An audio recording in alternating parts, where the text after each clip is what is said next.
Dans cette séance, on va savoir comment peut-on équilibrer une équation chimique. Donc, pour qu'une réaction chimique soit en équilibre, il faut que la loi de la conservation des atomes en genre et en nombre soit réalisée. Et on commence par la première équation suivante, c'est-à-dire S plus O2 donne SO3, c'est-à-dire le soufre réagit avec le dioxygène pour former le trioxyde de soufre. En genre, les différents types d'atomes des réactifs sont le soufre et l'oxygène. Et dans les produits, on a aussi les atomes de soufre et d'oxygène. Donc la loi de la conservation des atomes en genre est réalisée. On passe à vérifier les nombres des différents genres d'atomes. On a un atome de soufre dans les réactifs. On a aussi un atome de soufre dans les produits. Pour l'oxygène, on a 2 atomes d'oxygène dans les réactifs, mais on a 3 atomes d'oxygène dans les produits. Donc la loi de la conservation des atomes n'est pas réalisée, et par suite cette équation n'est pas en équilibre.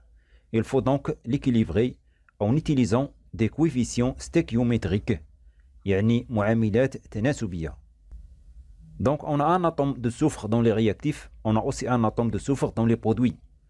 Donc les atomes de soufre sont en équilibre. On équilibre donc les atomes d'oxygène. On a 2 atomes d'oxygène dans les réactifs et on a 3 atomes d'oxygène dans les produits.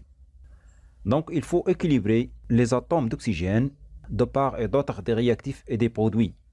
Pour cela, on choisit la molécule simple, c'est-à-dire la molécule monoatomique, avant laquelle on va chercher le coefficient qu'on va ajouter.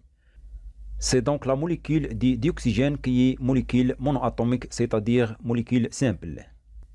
Alors que le trioxyde de soufre, c'est une molécule polyatomique, puisqu'on a 2 types d'atomes, l'oxygène et le soufre. Donc dans la molécule d'oxygène, on a 2 atomes d'oxygène. Quel est le coefficient qu'on va multiplier par 2 pour obtenir 3? C'est donc 3 sur 2. Donc 3 sur 2 fois 2 égale 3.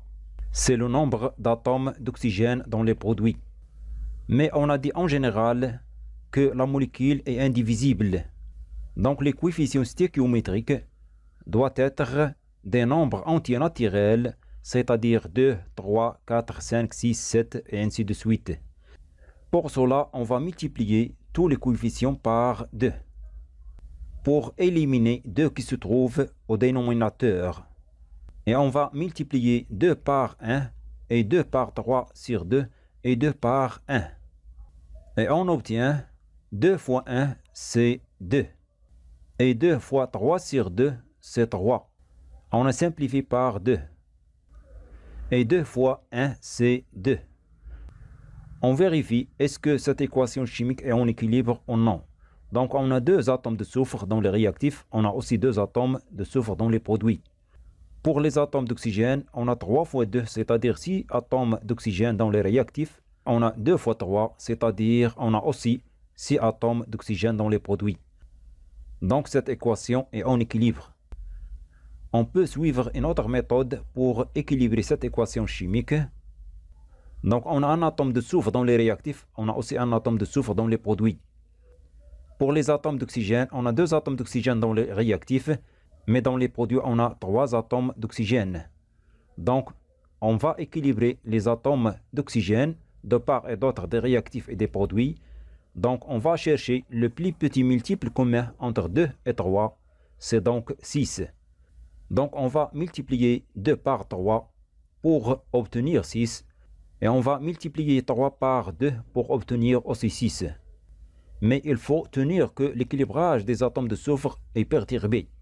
Donc, on a 2 atomes de soufre dans les produits, alors que dans les réactifs, on n'a qu'un atome de soufre. Donc, on va multiplier un atome de soufre par 2 pour obtenir 2 atomes de soufre dans les réactifs aussi. Donc, on a 2 atomes de soufre dans les réactifs, on a aussi 2 atomes de soufre dans les produits. Et pour le dioxygène, on a 3 fois 2, c'est-à-dire 6 atomes d'oxygène dans les réactifs. Et dans les produits, on a aussi 2 fois 3, c'est-à-dire 6 atomes d'oxygène dans les produits. Et on dit que cette équation chimique est en équilibre, c'est-à-dire la loi de la conservation des atomes en genre et en nombre est réalisée. On passe à l'équation suivante. CH4 plus Cl2 donne C plus HCl. C'est-à-dire le méthane réagit avec le dichlore pour donner le carbone et l'acide chlorhydrique ou bien chlorure d'hydrogène. De point de vue genre, la loi de la conservation des atomes est réalisée, mais de point de vue nombre n'est pas réalisée, et par suite cette équation n'est pas en équilibre. Donc on commence l'équilibrage de cette équation. On a un atome de carbone dans les réactifs, on a aussi un atome de carbone dans les produits. Pour les atomes d'hydrogène, dans les réactifs, on a 4 atomes d'hydrogène, mais dans les produits, on a un atome d'hydrogène. Donc, quel est le nombre qu'on va multiplier par 1 pour obtenir 4? C'est donc le nombre 4. Et on écrit 4 avant les atomes de la molécule HCl. Pour le chlore, on a 2 atomes de chlore dans les réactifs. Et dans les produits, on a 4 fois 1, c'est-à-dire 4 atomes de chlore. Donc on choisit la molécule simple, c'est-à-dire la molécule monoatomique, c'est le dichlore. Donc on cherche un coefficient d'ajouter avant la molécule du dichlore pour obtenir 4 atomes de dichlore, puisqu'on a 4 atomes de chlore dans les produits. Donc quel est le nombre qu'on va multiplier par 2 pour obtenir 4? C'est donc 2. Donc 2 fois 2, c'est 4, signifie 4 atomes de chlore. On vérifie l'équilibrage de cette équation. On a un atome de carbone dans les réactifs, on a aussi un atome de carbone dans les produits. Pour l'hydrogène, on a 4 atomes d'hydrogène dans les réactifs. Dans les produits, on a aussi 4 atomes d'hydrogène, c'est-à-dire 4 fois 1. Pour le chlore, dans les réactifs, on a 2 fois 2, c'est-à-dire 4 atomes de chlore. Dans les produits, on a 4 fois 1, c'est-à-dire 4 atomes de chlore. Donc les différents genres d'atomes de part et d'autre des réactifs et des produits ont même nombre. Et on dit que cette équation chimique est en équilibre. فيما يلي نعتبر المعادلة الكيميائية التالية C4H10 plus O2 donne CO2 plus H2O. نتحقق من هذه المعادلة هل هي متوازنة أم لا؟ يعني هل قانون انحفاض الذرات نوعا وعددا محقق أم لا؟ نوعا لدينا ذرات الكربون والهيدروجين والأكسجين في المتفاعلات، وفي النواتج لدينا كذلك ذرات الكربون والهيدروجين والأكسجين. إذن قانون انحفاض الذرات نوعا محقق. عددا لدينا 4 ذرات من الكربون في المتفاعلات، بينما في النواتج لدينا ذرة واحدة من الكربون. إذن قانون انحفاض الذرات عددا غير محقق، وبالتالي المعادلة الكيميائية غير متوازنة. ولموازنتها نستعمل أعداد صحيحة تسمى المعاملات التناسبية، وتكتب قبل رمز أو صيغة كل جزيئة في المتفاعلات أو في النواتج. نبدأ موازنة ذرات الكربون. لدينا 4 ذرات من الكربون في المتفاعلات، وفي النواتج لدينا ذرة واحدة. إذن ما هو العدد الذي نضرب فيه 1 لكي نحصل على 4؟ هذا العدد هو 4، ونكتب 4 قبل صيغة جزيئة ثنائي أكسيد الكربون. ننتقل إلى الهيدروجين. لدينا 10 ذرات من الهيدروجين في المتفاعلات، وفي النواتج لدينا ذرتين من الهيدروجين فقط. إذن ما هو العدد الذي نضرب في 2 لكي نحصل على 10؟ هذا العدد هو 5، ونكتب 5 قبل صيغة جزيئة الماء. ننتقل إلى الأكسجين. في المتفاعلات لدينا ذرتين من الأكسجين، وفي النواتج لدينا 4 في 2، يعني 8 ذرات من الأكسجين في ثنائي أكسيد الكربون، زائد 5 في 1، يعني 5 ذرات من الأكسجين في الماء. إذن لدينا 8 زائد 5، يعني 13 ذرة من الأكسجين في النواتج. وفي المتفاعلات لدينا ذرتين من الأكسجين فقط. إذن ما هو العدد الذي نضربه في 2 لكي نحصل على 13 ذرة من الأكسجين؟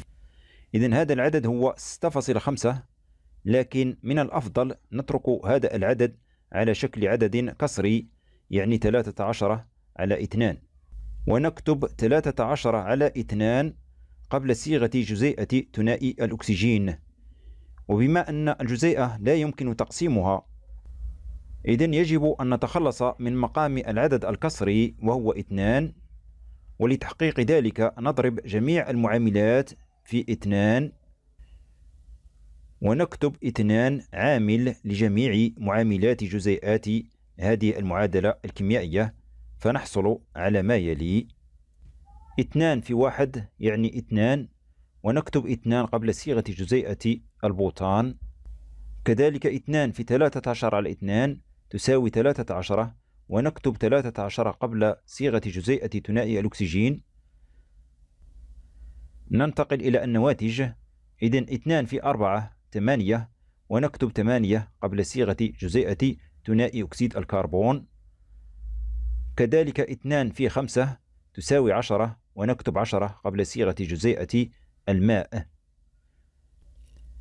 وللتحقيق لدينا 2 في 4 يعني 8، يعني 8 ذرات من الكربون في المتفاعلات، وفي النواتج لدينا 8 في 1 يعني 8 ذرات من الكربون في النواتج. ننتقل إلى الهيدروجين. لدينا 2 في 10 يعني 20 ذرة من الهيدروجين في المتفاعلات، وفي النواتج لدينا 10 في 2 يعني 20 ذرة من الهيدروجين في النواتج. ننتقل إلى الأكسجين. لدينا 13 في 2 يعني 26 ذرة من الأكسجين في المتفاعلات، وفي النواتج لدينا 8 في 2 يعني 16 زائد 10 في 1 10، المجموع 16 زائد 10 هي 26 ذرة من الأكسجين في النواتج. إذن أعداد جميع أنواع الذرات في المتفاعلات هو نفسه في النواتج. ونقول أن قانون حفاظ الذرات محقق نوعا وعددا، وبالتالي فإن هذه المعادلة الكيميائية فهي متوازنة.